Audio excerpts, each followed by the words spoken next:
एक तो आप एजम्पशंस में खुद भी ना करें, आप अपनी खुद की सोच की भी डबल रीडिंग करें। आपको ये पता होना चाहिए कि पॉलिटिकल थियोरी क्या होती है। How to start answer writing? I just completed your PSR batch. तो सबसे पहले आप पॉलिटिकल थियोरी समझें। What it contributes to the notion of analysis in an answer, and how one can develop the ability to analyze and critically think in the discipline of political science. We'll have some questions जो पहले podcast के comment section में students ने पूछे थे, तो there are some questions जो directly students ने आपसे पूछे हैं। ओके। वो चाहेंगे कि आप उनका आंसर करें। मैम, सीतामणि बेहरा का क्वेश्चन है, ma'am which is the best postal correspondence notes, अच्छा। या पोस्टल गाइडेंस प्रोग्राम, या पोस्टल गाइडेंस प्रोग्राम प्लस, या फाउंडेशन प्रोग्राम, क्या एग्जैक्टली करना चाहिए स्टूडेंट को? ये डिपेंड करता है कि आपका क्या स्टेज है। अगर आपको पॉलिटिकल साइंस बिल्कुल नहीं पता है, आप साइंस या किसी टेक्निकल बैकग्राउंड के हैं, नॉन ह्यूमैनिटीज़ बैकग्राउंड के हैं, तो मैं कहूँगी कि आप फाउंडेशनल कोर्सेज करें। Right. क्योंकि आपको उस माइंडसेट में आना होगा। फाइन। तो एकदम डायरेक्टली जो नोट्स हैं उससे आप उस नोट्स का मैक्सिमम जो आउटपुट है वो शायद ना ले पाएँ। लेकिन अगर आपने बीए नहीं, बीए में कोई भी नॉलेज नहीं होती, अगर आपने एमए कर रखा है तो आप डेफिनेटली जो हमारा स्टडी मटेरियल है उसका लाभ उठा सकते हैं। नेक्स्ट है कि यदि आपको, क्योंकि मेरे नोट्स भी एक टेक्स्ट हैं और इतना आसान नहीं होता है Right. until unless you don't have a background. You need to understand the language, you need to understand the context in which discussions are written there. तो आप फिर ऐसा कोर्स ले सकते हैं जिसमें इस चीज़ की ब्रीफिंग हो, जिसमें एक आपको बैकग्राउंड इंफॉर्मेशन मिल सके। तो जो ये पीजीपी प्लस है, इसमें जो टीचर्स एंड मेंटर्स के साथ उसमें आपका एक डाउट सेशन भी है। तो आप अपनी रिक्वायरमेंट के अनुसार कोर्सेज करें। साथ ही चूँकि कंपटीशन इज टफ, तो आप कॉम्प्रोमाइज़ ना करें। आप you need to understand that you have to give your best. तो चीज़ों को एक तो आप एजम्पशंस में खुद भी ना करें, आप अपनी खुद की सोच की भी डबल रीडिंग करें। आप अपनी सोच की में भी वन डायमेंशनल ना रहें। आपको प्रॉपर एक क्रिटिकल रीजनिंग के साथ अपनी नीड्स को समझें। सिर्फ इसलिए नहीं कि किसी ने नोट से पढ़ा है, सिर्फ इसलिए नहीं कि उसने क्लास से पढ़ा है, आपको पहले खुद को समझना पड़ेगा। जैसे सोक्रेटिस कहता है कि know thy self, the journey begins from there. तो अपनी नीड के अनुसार आप आगे जाएं। Right, ma'am. Another question is, ma'am, I am trapped with the topic named political theory, meaning and approaches. Please tell me how to overcome. I can't understand how to read, what to read, and how much to read. देखिए, political theory, meaning and approaches. सबसे पहले आपको ये पता होना चाहिए कि political theory क्या होती है। फाइन। हमने जो लास्ट डिस्कशन है उसमें पॉलिटिकल थियोरी समझाया। अब जब आप समझाते हैं तो आप एक कंपैरेटिव अप्रोच लेके चलते हैं कि भाई हम पॉलिटिकल थियोरी पढ़ रहे हैं, पर पॉलिटिकल थियोरी और आइडियोलॉजी में क्या अंतर है, पॉलिटिकल थियोरी पॉलिटिकल साइंस में क्या अंतर है, पॉलिटिकल थियोरी पॉलिटिकल फिलॉसफी में क्या अंतर है। अगर सेक्शन ए पॉलिटिकल थियोरी पर है और आपके अंदर इस बात का कॉन्सेप्ट ही नहीं है कि पॉलिटिकल थियोरी क्या है, तो आप आगे के टॉपिक्स कैसे समझेंगे। तो सबसे पहले आप पॉलिटिकल थियोरी समझें। थियोरी क्या होता है? चीज़ों का एक्सप्लेनेशन। पॉलिटिकल क्या है?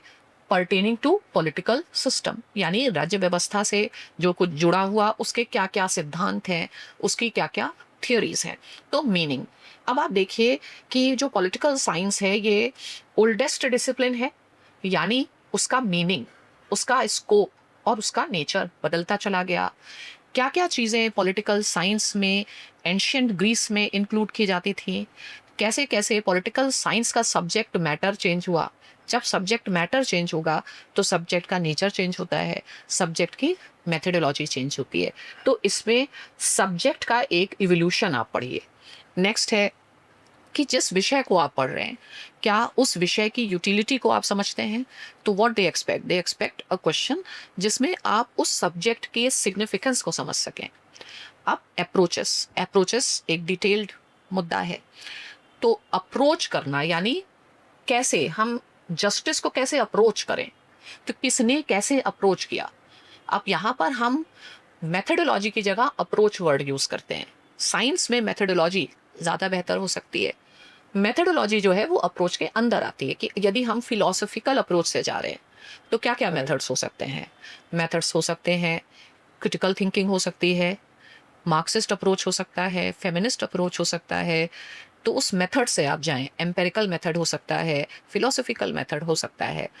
और अप्रोचेस को जब पढ़ा जाता है तो ब्रॉडली ट्रेडिशनल एंड मॉडर्न करके समझा जाता है। तो ट्रेडिशनल अप्रोच का क्या मतलब हुआ? सेकेंड वर्ल्ड वॉर तक। तो सेकेंड वर्ल्ड वॉर तक कौन कौन सी अप्रोचेस ज़्यादा चलती थी? फिलोसफिकल अप्रोच चलती थी, लीगल अप्रोच चलती थी, हिस्टोरिकल अप्रोच चलती थी, कॉन्स्टिट्यूशनल अप्रोच चलती थी। तो इन अप्रोचेस, एम्पेरिकल अप्रोच भी चलती थी, तो आप उनको देखें। सेकेंड वर्ल्ड वॉर के बाद मॉडर्न अप्रोचेस आती हैं, जिसको आप बिहेवियरल, पोस्ट बिहेवियरल मूवमेंट से समझते हैं। तो इनके डिफरेंसेस को समझें। साथ ही एक इस टॉपिक में डिक्लाइन ऑफ पॉलिटिकल साइंस को समझें, रिवाइवल ऑफ पॉलिटिकल थियोरी को समझें, और कंटेम्प्रेरी टाइम्स में क्या नए स्कूल्स आए हैं, क्या नए पर्सपेक्टिव्स आए हैं, जैसे critical school, structural school, post modernism, post colonialism. इन चीज़ों को समझें। यही इसका सब्जेक्ट मैटर है। इससे अननेसेसरी Right. डरने की ज़रूरत नहीं। Right, ma'am. Another question is rather a simpler one.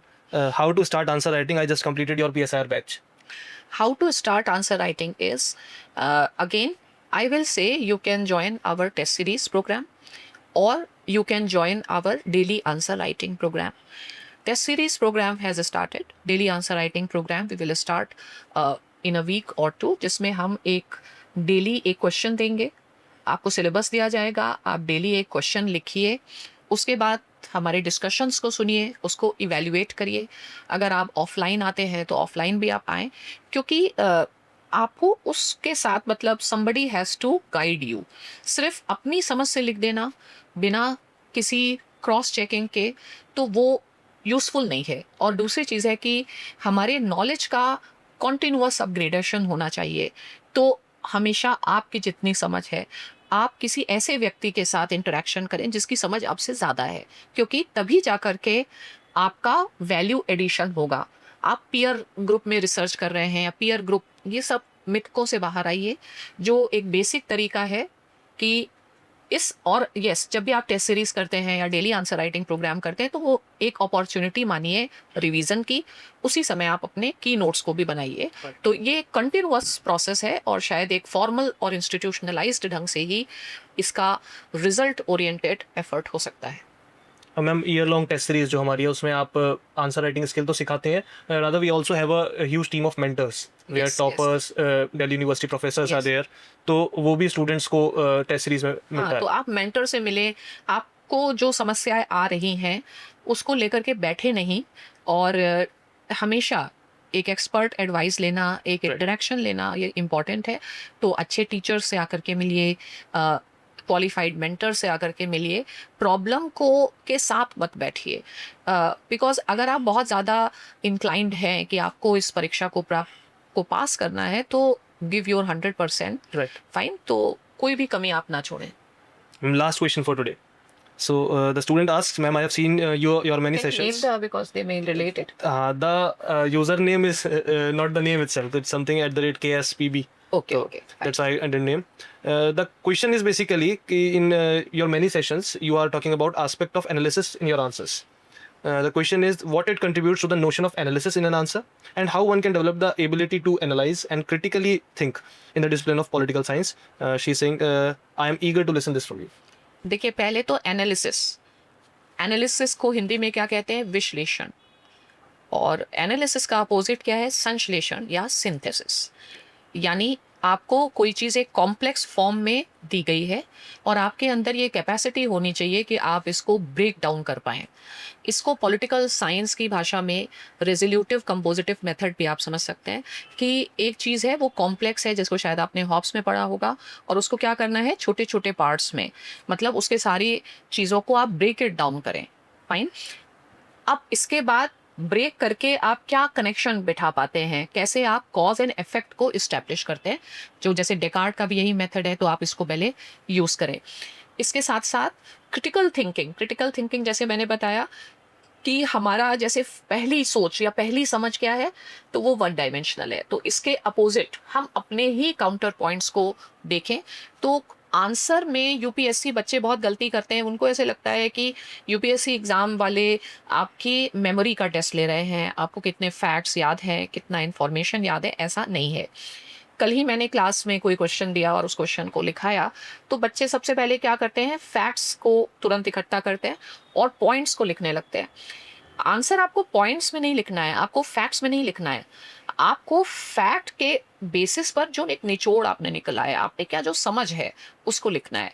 तो एनालिसिस यानी हमेशा हर आंसर को मैं हमेशा कहती हूँ एक स्टोरी राइटिंग होती है। तो आप क्या स्टोरी बना सकते हैं।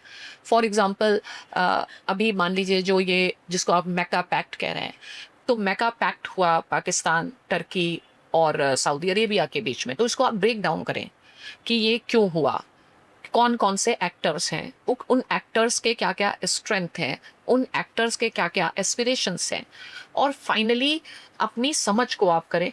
तो आपकी समझ ये हो सकती है कि शायद इस पर्टिकुलर पैक्ट से भारत को ये नुकसान हो सकता है, लेकिन फिर इसको आप काउंटर करें कि क्या इसके पीछे यही उद्देश्य है। क्वेश्चन हो सकता है क्या इसे आप इस्लामिक नेटो कह सकते हैं, तो आप इसके फेवर में पॉइंट्स ढूंढिए कि क्यों कहा जाएगा इसे, प्लस इसके काउंटर में पॉइंट्स ढूंढिए, और फाइनली आपका क्या स्टैंड पॉइंट है। यदि आप किसी कंक्लूजन पर पहुंचे हैं तो उसको लिखिए, यदि आप किसी कंक्लूजन पर नहीं पहुंचे हैं तो ओपन एंडेड आप आंसर दे सकते हैं। तो शायद यही सारी जो चीज़ें आप जो पढ़ते हैं, सबसे इंपॉर्टेंट है जो आप मेथोडोलॉजीज पढ़ते हैं, फाइन, चाहे वो रेजोल्यूटिव कंपोजिटिव मेथड आप पढ़ रहे हैं, चाहे आप स्ट्रक्चरलिज्म पढ़ रहे हैं, डीकंस्ट्रक्शन पढ़ रहे हैं, इन चीज़ों को यूज़ करना सीखिए। All right, ma'am. So we'll invite the students to write more and more comments, and we'll cover it in the next session. Key takeaway from today's discussion will be, I guess, that reading gives you information, but interpretation gives you perspective. Uh, I think that sums up today's discussion, and we'll be meeting in the next episode where we'll be dealing deeply with the Western political thought. Okay. So we'll be starting with Socrates. Stay tuned. Thank you. Thank you.